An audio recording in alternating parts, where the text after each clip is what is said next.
بسم اللہ الرحمن الرحیم، السلام علیکم ورحمۃ اللہ۔ آج ہم بات کریں گے کہ جو بچے کا ویننگ پروسیس ہے، یعنی ماں کا دودھ چھڑوانے کا جو عمل ہے وہ کس طرح سے بروئے کار لایا جائے، اور اگر اس کو غلط طریقے سے عمل میں لایا جائے تو اس کے کیا منفی اثرات ہو سکتے ہیں جو بچے کی شخصیت کو خراب کرتے ہیں، اور اس کی رائٹ ایج کیا ہے اور اس کا طریقہ کار کیا ہے۔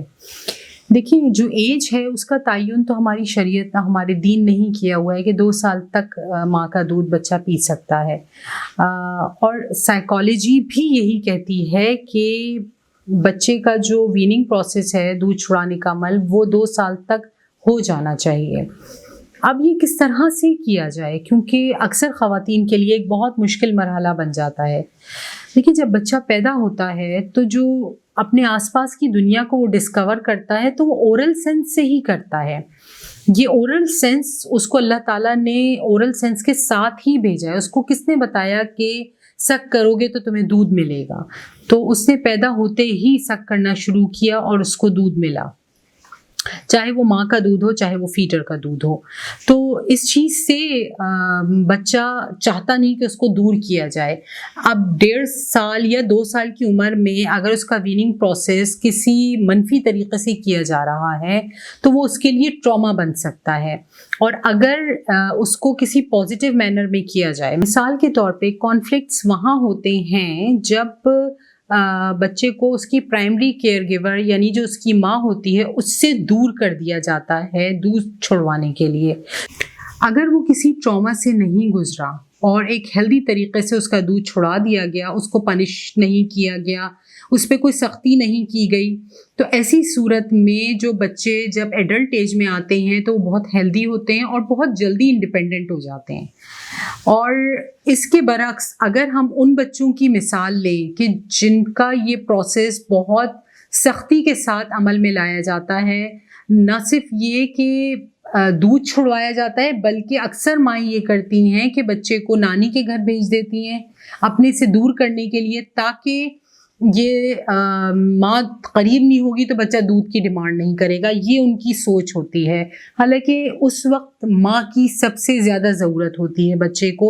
تو ایسا ہرگز مت کریں کہ اگر آپ کو دودھ چھڑوانا ہے تو آپ نے اپنے آپ کو ہی اس کے آگے سے ہٹا دیا۔ ایسی صورت میں بچے کو 2 طرح کے انزائٹیز ہونے لگیں گی اور خوف ہونے لگے گا۔ ایک تو یہ کہ اس کی سب سے عزیز چیز ماں کا دودھ، جو اس کو سب سے زیادہ سیکیور کرتا تھا، وہ اس سے لے لیا گیا۔ دوسرا جو اس کے لیے ٹراما بنتا ہے وہ یہ کہ اس کی ماں بھی اس کو چھوڑ کے چلی گئی۔ اس چیز کے بہت منفی اثرات بچے کی شخصیت پر پڑتے ہیں، اس لیے ایسا کرنے سے گریز کریں۔ اگر دودھ چھڑانا ہے تو اس میں سختی نہیں کرنی، آپ کو پیشنٹ رہنا ہے۔ 1 ہفتے کا یہ پروسیس ہوتا ہے جب بچہ ماں کا دودھ چھوڑ دیتا ہے۔ یہ قدرت کی طرف سے بھی کچھ آپ کو مدد ملتی ہے، اور شاید بہت، اگر میں ہارڈلی کہوں تو 10 دن شاید بچہ کھینچ لے، اس سے زیادہ بچہ نہیں کھینچتا، ٹائم اس سے زیادہ نہیں لیتا اور ماں کے دودھ کو چھوڑ دیتا ہے۔ لیکن اگر اس میں سختی کی جائے اور اس میں اس کو مارا جائے یا اس کو سزائیں دی جائیں اور اس کا چڑچڑاپن پیشنٹلی برداشت نہ کیا جائے بلکہ اس پہ مزید سختی بڑھا دی جائے، تو ایسی صورت میں جو ٹراما بنتا ہے بچوں کے لیے، اس کے ایڈلٹ ایج میں جو نتائج آتے ہیں وہ یہ کہ بچہ اورل فکسیشن کی طرف جاتا ہے۔ اورل فکسیشن کیا ہوتی ہے؟ اورل فکسیشن، بچہ چاہتا ہے کہ اس کے منہ میں ہر وقت کوئی نہ کوئی چیز رہے، یعنی کہ اگر وہ ایڈلٹ ایج میں آ گیا ہے تو ایسے بچے یوزولی چوئنگم کھاتے رہتے ہیں، یا ان میں اوور ایٹنگ کی ہیبٹ ہوتی ہے۔ ہر وقت وہ یوزول سے زیادہ ان کی ڈائٹ ہوتی ہے، وہ ہر وقت منہ چلاتے رہنا چاہتے ہیں، کھاتے ہیں، جس کی وجہ سے ان کا ویٹ بھی بڑھتا ہے، اوور ویٹ ہو جاتے ہیں وہ۔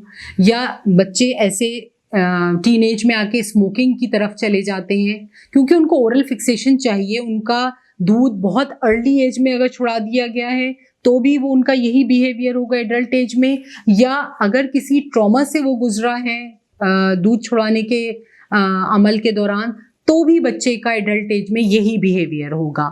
تو ایسی صورت میں ماؤں کو بہت پیشنٹلی بچے کو ڈیل کرنا چاہیے۔